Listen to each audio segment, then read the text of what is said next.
प्यारे बच्चों, आज के इस वीडियो में हम लोग रसखान द्वारा रचित दूसरा पद करील के कुंजन ऊपर वारो पढ़ेंगे। करील का अर्थ होता है कांटा। करील के कुंजन ऊपर बारो यानी कांटे के बगीचे। कुंज का अर्थ होता है बगीचा, उस कुंज का बहुवचन बना हुआ है कुंजन। तो करील के कुंजन ऊपर वारो, वारो का अर्थ होता है त्यागना या न्योछावर कर देना। इस प्रकार से पाठ का नाम हुआ करील के कुंजन ऊपर वारो, यानी कांटे के बगीचे के ऊपर भी न्योछावर कर दूंगा या त्याग दूंगा। तो आइए इस सवये में रसखान की जो भावना, जो आकांक्षा व्यक्त हुई है श्री कृष्ण की भक्ति के प्रति और उनके ब्रजभूमि के प्रति, उसको हम उनके रचित पद करील के कुंजन ऊपर बारो से जानने का प्रयास करते हैं। तो आइए रसखान रचित करील के कुंजन ऊपर बारो पाठ के अर्थ को समझने का प्रयास करते हैं। रसखान बता रहे हैं कि या लकुटी अरु का मरिया पर राज तिहुपुर की तजी डारो। लकुटी का अर्थ होता है लाठी, छोटी सी लाठी। कामरिया का अर्थ होता है कंबल और तजी डारो त्याग देना या न्योछावर कर देना।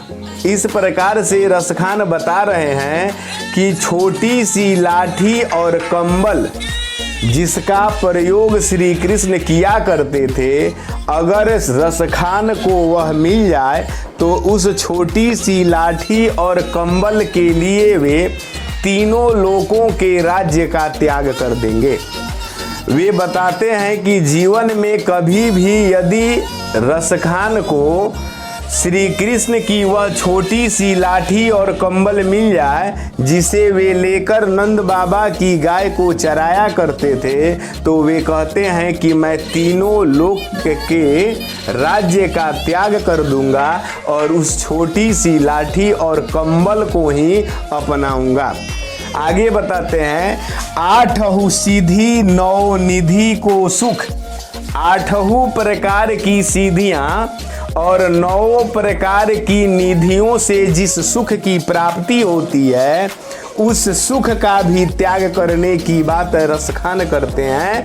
वे बताते हैं कि नंद की गाय चराई विसारो, यानी नंद बाबा की गाय को चराने का अवसर अगर मिल जाए तो रसखान बताते हैं कि मैं आठहु सीधी और नौ निधि के सुख का त्याग कर दूंगा। कहने का तात्पर्य यह है कि कवि रसखान श्री कृष्ण और ब्रजभूमि के प्रति इतने समर्पित हैं कि वे बताते हैं कि अगर मुझे जीवन में कभी नंद बाबा की गाय को चराने का अवसर मिल जाए तो मैं आठों प्रकार की सिद्धियों और नौ प्रकार की निधियों के सुख का भी त्याग कर दूंगा और अपने आप को बरभागी मानूंगा कि मुझे अवसर मिल गया नंद बाबा की गाय को चराने का। आगे बताते हैं कि रसखान कबो इन आँखिन सो। रसखान कह रहे हैं कि कबो, कबो का अर्थ हो गया कभी, इन आँखिन सो माने इन आँखों से। रसखान बता रहे हैं कि यदि मुझे जीवन में कभी अपने इन आँखों से ब्रज के बनबाग टडाग निहारो, ब्रज भूमि के बनबाग यानी कि बगीचे को और तालाब को निहारने का अवसर मिल जाए तो मैं अपने आप को सौभाग्यशाली समझूंगा। यानी उनका प्रेम श्री कृष्ण के प्रति इतना है कि वे ब्रज भूमि के बनबाग यानी कि बगीचे और तालाब को देखने के लिए उनकी आंखें बेचैन हैं, उनका हृदय जो है हमेशा ललायित रहता है। आगे बताते हैं अपनी इच्छा को व्यक्त करते हुए, जाहिर करते हुए कि कोटिक रौ कलधौत के धाम। कोटिक का अर्थ हो गया करोड़ों, कलधौत कहते हैं इंद्र को। धाम का अर्थ हो गया निवास स्थान। इस प्रकार से कह रहे हैं कि कोटिक रौ कलधौत के धाम, यानी करोड़ों इंद्रपुरी को, इंद्र के निवास स्थान को भी वे त्याग देंगे। कहने का मतलब कि अगर एक तरफ उन्हें इंद्रपुरी दिया जाए तो उसका भी वे त्याग कर देंगे। किसकी प्राप्ति के लिए? तो आगे बताते हैं, करील के कुंजन ऊपर वारो। करील का अर्थ हो गया कांटा, कुंजन का अर्थ हो गया बगीचा, वारों का अर्थ हो गया त्यागना या न्योछावर करना।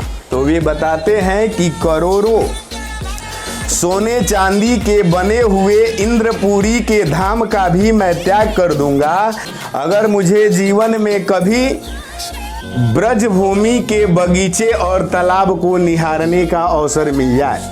इस प्रकार से इस सवये में स्पष्ट है कि कवि रसखान ने अपनी आकांक्षा व्यक्त की है और अपनी आकांक्षा व्यक्त करते हुए उन्होंने यह स्पष्ट किया है कि छोटी सी लाठी और कंबल जिसे लेकर श्री कृष्ण जी नंद बाबा की गाय को चराया करते थे, अगर रसखान को वह मिल जाए तो वे छोटी सी लाठी और कंबल प्राप्त करने को ही बेहतर समझेंगे और इसके लिए वे तीनों लोकों के राज्य का भी त्याग कर देंगे।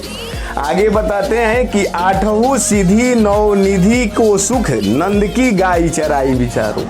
कहने का तात्पर्य कि 8 प्रकार की सीधियों और 9 प्रकार की निधियों से जिस सुख की प्राप्ति होती है उस सुख को भी रसखान तुच्छ समझते हैं यदि उन्हें जीवन में नंद की गाय को चराने का अवसर मिल जाए। आगे वे बताते हैं कि कभी उनको अपनी आंखों से ब्रजभूमि के बगीचे और तालाब को निहारने का अवसर मिल जाए तो वे सोने चांदी के बने हुए करोड़ों इंद्रपुरी का भी त्याग कर देंगे और कांटों के बगीचे को ही सहर्ष स्वीकार कर लेंगे। उम्मीद है अब आप इस पद के अर्थ को समझ चुके होंगे। इस पद से संबंधित आपके पाठ्य पुस्तक में एक प्रश्न है, सवये में कवि की कैसी आकांक्षा प्रकट होती है, भावार्थ बताते हुए स्पष्ट करें।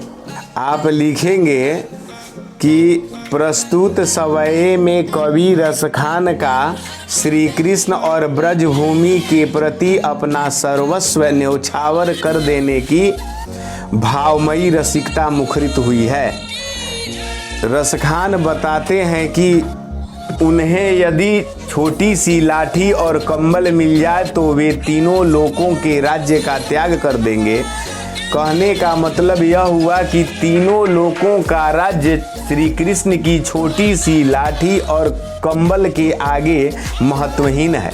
साथ ही अपनी आकांक्षा को व्यक्त करते हुए रसखान बताते हैं कि यदि उन्हें जीवन में नंद की गाय चराने का अवसर मिल जाए तो वे 8 प्रकार की सीधियों और 9 प्रकार की निधियों के सुख का भी त्याग कर देंगे। इतना ही नहीं, रसखान की इच्छा यह भी है कि अगर उन्हें ब्रजभूमि के बगीचे और तालाब को देखने का अवसर मिल जाए तो वे कांटों के बगीचे को प्राप्त करने के लिए भी सोने चांदी के बने हुए करोड़ों इंद्रपुरी के धाम का त्याग कर देंगे। इस प्रकार से रसखान की आकांक्षाओं से स्पष्ट होता है कि आराधक के लिए सिर्फ आराध्य ही महत्वपूर्ण नहीं होता, बल्कि आराध्य की वस्तुएं भी उनके लिए उतनी ही महत्वपूर्ण होती हैं जितना कि आराध्य।